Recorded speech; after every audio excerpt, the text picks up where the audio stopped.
வெயில் ரொம்ப ஜாதியா இருக்குதுன்னு காமிக்கிறதுக்கு இது பண்ணுறோம். அதுக்கு இந்த இது பண்ணுறோம். முட்டை போட்டால் எப்படி ஆம்லெட் மாதிரி ஆகுதுன்னு காமிக்கிட்டு பண்ணோம்.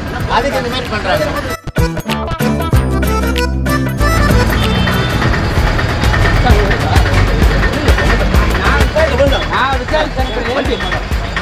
நாங்கள் தாங்க போட சொன்னோம் சார். நாங்கள் தான் போட சொன்னோம். இது உங்கள் வேலை கிடையாது. எதுக்கு அவங்களை கூட்டு போறாங்க சார்? மக்களோட அதுக்கு பண்ணக்கூடாது. மக்கள் விழிப்புணர்வு யாரும் வெளியில வரக்கூடாதுன்னு சொல்லி இது பண்றதுக்கோசரம் வந்தோம். 11லேருந்து 4 மணி வரைக்கும் வரக்கூடாதுன்னு பாருங்க. ரோட்லேயே ஒரு ஆம்லெட் முட்டை போட்டா எப்படி ஆம்லெட் மாதிரி ஆகுதுன்னு காமிக்கிட்டு பண்ணோம். அதுக்கு இந்த மாதிரி பண்றாங்க. சேலத்தில் அதிகபட்சமாக 106 டிகிரி கொளுத்தும் வெயில். அனுமதி பெறாமல் தரையில் ஆஃப் பாயில் போட்ட இருவரை அள்ளிச் சென்ற போலீஸ். வெயில் ரொம்ப ஜாதியா இருக்குதுன்னு காமிக்கிறதுக்கு இது பண்ணுறோம். அதுக்கு இந்த இது பண்ணுறோம். முட்டை போட்டால் எப்படி ஆம்லெட் மாதிரி ஆகுதுன்னு காமிக்கிட்டு பண்ணோம். அதுக்கு இந்த மாதிரி பண்ணுறாங்க. தமிழகத்தில் நாளுக்கு நாள் வெப்பத்தின் தாக்கம் அதிகரித்து வருவதால் பொதுமக்கள் வீட்டை விட்டு வெளியே வர முடியாத சூழ்நிலை இருந்து வருகிறது. தருமபுரி, சேலம், ஈரோடு, நாமக்கல், கரூர் போன்ற மாவட்டங்களில் தினந்தோறும் வெயிலின் தாக்கம் 100 டிகிரிக்கு மேல் பதிவாகி வருகிறது.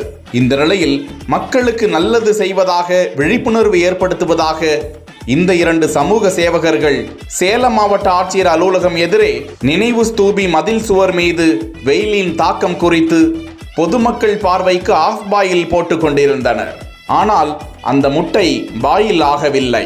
அதற்குள்ளாக அவர்களை சுற்றி வளைத்த போலீசார், இது குறித்து அனுமதி ஏதேனும் பெற்றுள்ளீர்களா என கேட்டு அவர்களை விசாரணைக்காக அழைத்து செல்ல, நாங்கள் முட்டையை உடைச்சி ஊற்றி ஆஃப் பாயில் தானே போட்டுக்கிட்டு இருந்தோம், என்ன தப்பு செஞ்சோம் என போலீசாரிடம் குமுறியவாறே போலீஸ் விசாரணைக்கு சென்றனர்.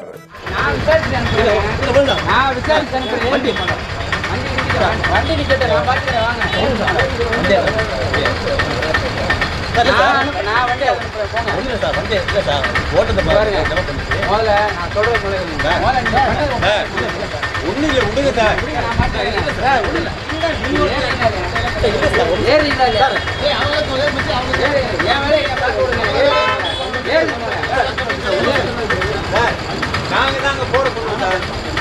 நாங்கள் தான் போட சொன்னோம். இது உங்கள் வேலை கிடையாது. நான் உங்கள்கிட்ட நான் எதுவுமே பேசுகிறேன்.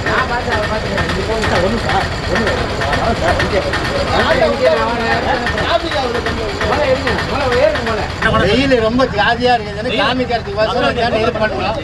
அதுக்கு இந்த இது பண்ணுறோம். எதுக்கு அவங்களை கூட்டு போறாங்க சார்? மக்களோட மக்கள் விழிப்புணர்வு யாரும் வெளியில வரக்கூடாதுன்னு சொல்லி இது பண்றதுக்கோசரம் வந்தோம். 11லேருந்து 4 மணி வரைக்கும் வரக்கூடாதுன்னு பாருங்க. ரோட்லேயே ஒரு ஆம்லெட் முட்டை போட்டா எப்படி ஆம்லெட் மாதிரி ஆகுதுன்னு காமிக்கிட்டு பண்ணோம். அதுக்கு இந்த மாதிரி பண்றாங்க. வேற என்ன ரிமாண்டா பண்ண போறாங்க?